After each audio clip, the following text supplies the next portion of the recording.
Ikalawang mga hari, ikalabing-isa hanggang ikalabing-dalawang kabanata. Sa mga kabanatang ito, mababasa natin ang mga sumusunod. Inagaw ni Atalia ang trono, ang mga pagbabagong isinagawa ni Joyada, ang paghahari ni Joas sa Huda. Ikalawang mga hari, ikalabing-isang kabanata. Inagaw ni Atalia ang trono. Nang malaman ni Atalia na patay na ang anak niyang si Ahazias, sinikap niyang patayin ang lahat ng kamag-anak ng hari. Ngunit si Joas na anak ni Ahazias ay naitakas ng tiya niyang si Jehoseba na anak ni Haring Jehoram at kapatid ni Ahazias. Itinago niya ito pati ang tagapag-alaga sa isang silid, kaya hindi napatay ni Atalia. Pagkatapos dinala niya ito sa templo ni Yahweh at 6 na taong itinago roon habang si Atalia ang naghahari sa lupain. Ngunit ng ika-7 taon ng pamumuno ni Atalia, ipinatawag ni Joyada ang mga pinuno ng mga bantay ng hari at ng mga bantay sa palasyo at pinapunta sa loob ng templo. Pinagtibay nila roon ang isang kasunduan sa pangalan ni Yahweh. Pagkatapos, iniharap sila sa anak ng hari. Sinabi niya sa kanila, "Ito ang gagawin ninyo. Ang ikatlong bahagi ng mga bantay para sa araw ng pamamahinga ay magbabantay sa palasyo ng hari.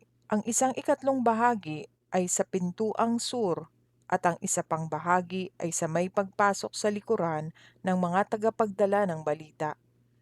Ang 2 pangkat namang hindi nanunungkulan sa araw ng pamamahinga ang magbabantay sa hari. Sino mang lumapit ay patayin ninyo. Huwag ninyong hihiwalayan ng hari kahit saan magpunta." Sinunod ng mga pinuno ang lahat ng iniutos sa kanila ng paring si Joyada. Isinama nila kay Joyada ang kani-kanilang tauhan, pati ang hindi nakatalagang manungkulan kung araw ng pamamahinga. At ibinigay ni Joyada sa mga opisyal ang mga kagamitan ni Haring David, ang mga sandata at pananggalang na nasa templo ni Yahweh. At bawat kawal ay tumayo sa kanya-kanyang lugar at nakahanda sa anumang mangyayari. Ang iba'y sa gawing timog, ang iba'y sa hilaga, sa paligid ng altar at ng tirahan ng hari. Inilabas ni Joyada ang prinsipe. Kinoronahan niya ito, iniabot ang aklat ng kautusan, binuhusan ng langis at ipinahayag na hari. Pagkatapos nagpalakpakan sila at nagsigawan, "Mabuhay ang hari!" Nang marinig ni Atalia ang ingay ng mga bantay at ng taong bayan, pinuntahan niya ang mga ito sa templo ni Yahweh. Pagdating doon, nakita niyang nakatindig ang hari sa tabi ng isang haligi sa harapan ng templo, tulad ng kaugalian. Ang mga opisyal at ang mga taga-ihip ng trumpeta ay nakatayo sa tabi ng hari. Ang buong bayan naman ay di magkamayaw sa galak at walang malamang gawin sa pag-ihip ng kanilang trumpeta. Nang makita ito ni Atalia, sinira niya ang kanyang kasuotan at balakas na sinabi, "Ito'y isang malaking kataksilan." Iniutos ng paring si Joyada sa mga opisyal ng hukbo, "Ilabas ang babaeng iyan at patayin pati ang sino mang magtatangkang magligtas sa kanya. Ngunit huwag ninyo silang papatayin sa loob ng templo ni Yahweh." Siya'y sinunggaban nila, inilabas sa daanan ng mga kabayo ng hari, papasok sa palasyo at doon pinatay. Ang mga pagbabagong isinagawa ni Joyada. Pagkatapos pinanumpa ni Joyada si Haring Joas at ang taong bayan na maging tapat bilang sambayanan ni Yahweh.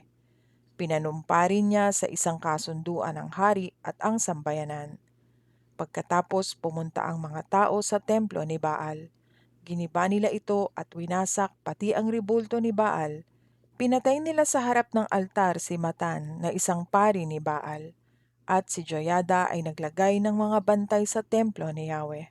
Tinipon niya ang mga pinuno ng mga bantay ng hari at ng mga bantay ng palasyo, at sinamahan nila ang hari mula sa templo ni Yahweh hanggang sa palasyo kasunod ang mga tao. Pumasok si Joash sa pintuan ng bantay at umupo siya sa trono bilang hari. Nagdiwang ang bayan at naging mapayapa sila mula nang patayin si Atalia sa tirahan ng hari. Si Joash ay 7 taong gulang nang maging hari ng Huda. Ikalawang mga hari, ikalabing-dalawang kabanata. Ang paghahari ni Joas sa Huda. Nang ikapitong taon ng paghahari ni Jehu sa Israel, si Joas ay nagsimulang maghari sa Jerusalem. Naghari siya sa loob ng 40 taon. Ang kanyang ina ay si Zibia na taga Bersiba. Sa buong buhay niya ay naging kalugod-lugod siya kay Yahweh dahil sa pagtuturo sa kanya ng paring si Joyada. Gayunman, hindi niya naipagiba ang mga dambana para sa mga Diyos-Diyosan, kaya nagpatuloy ang mga tao na maghandog ng hain at magsunog ng insenso doon. Minsan sinabi ni Joas sa mga pari, "Ipunin ninyo sa templo ang salaping ibinayad kaugnay ng mga handog, ang bayad para sa mga karaniwang handog, at ang salaping ibinigay ng kusang loob. Ang salapi ay tatanggapin ng bawat pari mula sa mga tao upang gamitin sa pagpapaayos ng anumang sira sa templo." Ngunit 23 taon nang naghahari si Joas, ay wala pang naipapaayos sa templo ang mga pari. Kaya ipinatawag ni Haring Joas si Joyada at ang iba pang pari. "Bakit hindi pa ninyo inaayos ang mga sira sa templo?" Tanong niya sa mga ito. "Mula ngayon, hindi na kayo ang tatanggap ng salaping para sa pagpapaayos ng templo." Sumang-ayon naman ang mga pari na hindi na sila ang tatanggap ng salapi sa mga tao at hindi na rin sila ang mamamahala sa pagpapaayos ng templo.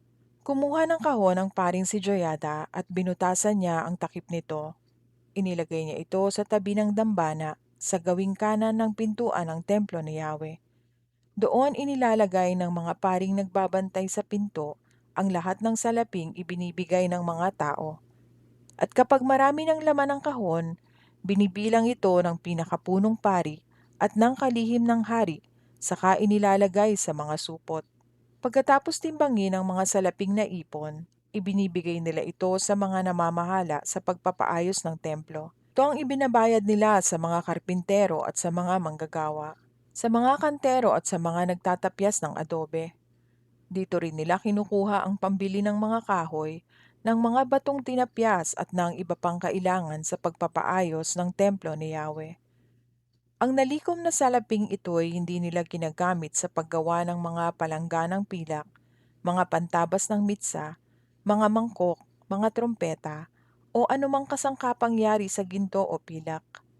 Lahat ng malikom ay ibinabayad nila sa mga manggagawa at ibinibili ng mga kasangkapan para sa pagpapaayos ng templo. Hindi na nila hinihinga ng ulat ang mga namamahala sa mga gawain sapagkat matatapat ang mga ito. Ang salaping mula sa handog na pambayad ng kasalanan at ang salaping mula sa handog para sa kapatawaran ng kasalanan ay hindi na inilalagay sa kaban sapagkat nakalaan iyon sa mga pari. Nang panahong iyon, ang lungsod ng Gat ay sinalakay at sinakop ni Hazael na hari ng Syria. Pagkatapos tinangka naman niyang salakayin ang Jerusalem. Kaya kinuha ni Haring Joash ang mga kaloob na nalikom ng mga ninuno niyang sina Jehoshaphat, Jehoram at Ahaziyas na naging mga hari ng Huda, pati na rin ang mga kaloob na kanyang nalikom. Kinuha rin niya ang mga ginto at pilak sa kabangyaman ng templo at ng palasyo at ipinadala kay Haring Hazael. Dahil dito, hindi na sinalakay ni Hazael ang Jerusalem. Ang iba pang mga ginawa ni Joash ay nakasulat sa kasaysayan ng mga hari ng Huda. Nagkaisa ang kanyang mga opisyal laban sa kanya at pinatay siya ng mga ito sa bayan ng Milo, sa may papuntang sila. Ang pumatay sa kanya ay ang mga opisyal niyang si Josakar na anak ni Simeat at si Jozabad na anak ni Somer. Inilibing si Joash sa libingan ng mga hari sa lungsod ni David. Umalili sa kanya ang anak niyang si Amazias bilang hari.